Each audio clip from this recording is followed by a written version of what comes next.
যেই পুরুষ ঘরে ঢুকার সময় সালাম দিয়া ঢুকবে রে যুবক, জিন্দেগিতে ওই ঘরে কোনোদিন জিনভূতের আসর আসবে না, হবে না।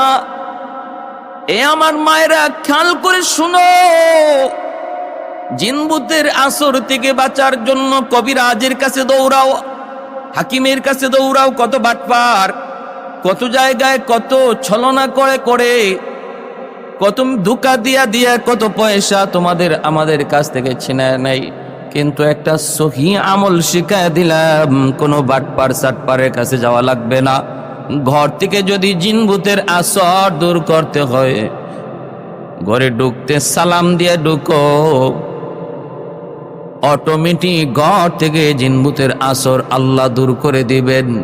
2 নাম্বার হলো, এই ঘরের মধ্যে আল্লাহ পাক রব্বুল আলামিন প্রতিটা মানুষের মধ্যে মহব্বত আল্লাহ বাড়ায় দিবেন। স্বামী স্ত্রীর ভিতরে মহব্বত আল্লাহ বাড়ায় দিবেন, ভাই ভাইয়ে মহব্বত আল্লাহ বাড়ায় দিবেন, বাপ বেটার মধ্যে মহব্বত আল্লাহ বাড়ায় দিবেন। ঘরে যদি কারো কারো দূরত্ব থাকে, বেশি বেশি সালামের প্রচলন করো, অটোমেটিক দূরত্ব আল্লাহ সরায়া মহব্বত বাড়ায় দিবেন। সালামের দ্বারা মহব্বত বেড়ে যায়।